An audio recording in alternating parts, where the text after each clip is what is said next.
Yo, what up guys, it's me Elliot. I'm back with another video, and today I'm doing a review on the Jordan 29s. Let's get into it. So, as I said, let's get into it. Starting off with the comfort. So the comfort of the Jordan 29s. Obviously, if you know these shoes, you will know that on the inside of these shoes there are little dimples, or which come out, let's say, in which sort of grab into your ankle and support it a lot. So if you're playing like durable games, these are the shoes in which will really comfort your feet, because I'll try and show you, but I can't promise that they'll show up. But where is it? Come on, show yourself. You might just be able to see it right there. So it's sort of a lump, you can see. Yeah, you can see it properly there. But these actually really help. They go into the side of your ankle, in which give you support while you're playing games. Really nice feature on the 29s. I'm not sure about the 28s or the 30s, but I will give a link in the description actually on whether or not you should buy the 30s, so stay tuned for that. But the comfort on these, very nice, snug fit for me, a size 9 in the UK, but not too snug that you don't actually feel the zoom pods here, because otherwise that would be less basketball, more, let's say, chill. But overall with the comfort, I'd say a 9.5. I'm going to try and keep it really short and snappy, but I've had these shoes for 2 months, and I've played in them around 7, maybe 10 times, indoor, outdoor, and the comfort for these really nice. I've even been out shopping in them, just because they're a really nice comfy shoe. And I compare these to the Jordan Eclipses, in which if you have a pair of the Jordan Eclipses, they've sort of got a foamy sort of sole like the Rocher runs. So these shoes, really nice comfy, not tight as well, not too tight actually, because well, yeah, you wouldn't want it too tight or too loose, but they're just perfect for me. Or at least that's just for me because of how my feet are, and that they actually fit size 9s really well. So that's the comfort, very short and snappy. The second most important thing I would say is the traction. So as you can see, you've sort of got a wave here, wavy sort of sole, and the, let's say, I'm just going to call it a beam, just because the 28s didn't have them.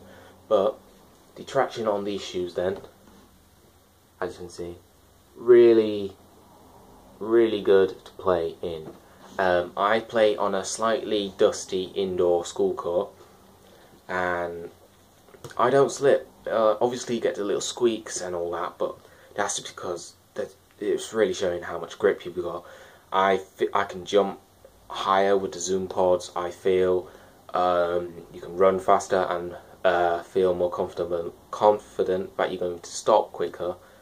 So the traction on these on slightly indoor courts are very good. I want to get a performance test sort of done with these shoes, similar to how Kick Genius does them, but I ain't Kick Genius. I'm slightly a lot less of them.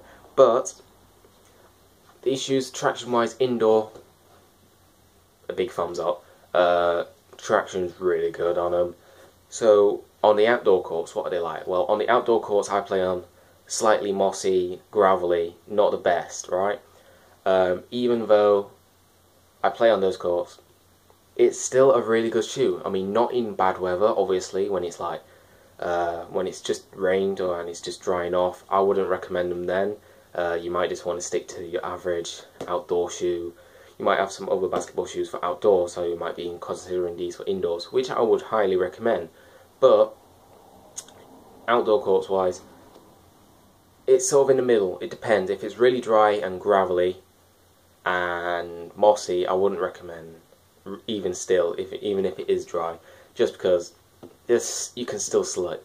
But on the other court I play on, which is gravelly, and I only play it on when it's dry, these are really good, because even though it's gravelly and the ground basically moves sometimes, it's really good, and it's a firm hold. You know, you can feel confident as well. So, very good.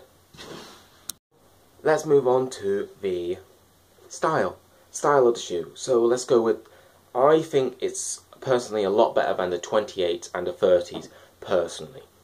That's just because of the minimalistic look. You've got no sort of zip. I don't know which side it was on, but on the 28s you had the zip where you could roll it down and up. But I like the more minimalistic look of this shoe. Obviously you got the 30 on the bottom representing the 30th anniversary for 30s, which came out not long ago. You've got the Jumpman logo. It's just a nice little aesthetic, I guess. And you just got one big Jordan logo.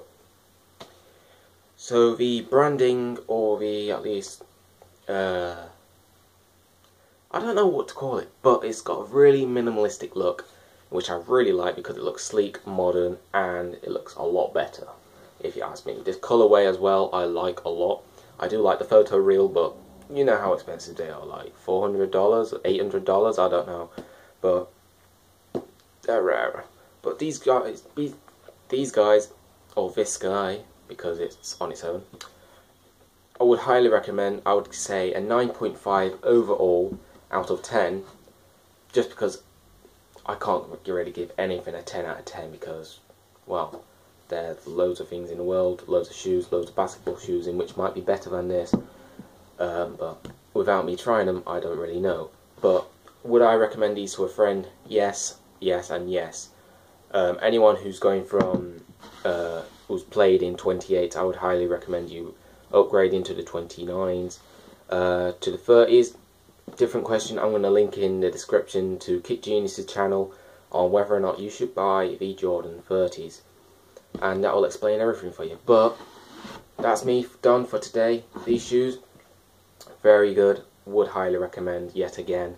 But yeah, without a doubt guys, see you in the next video, and peace.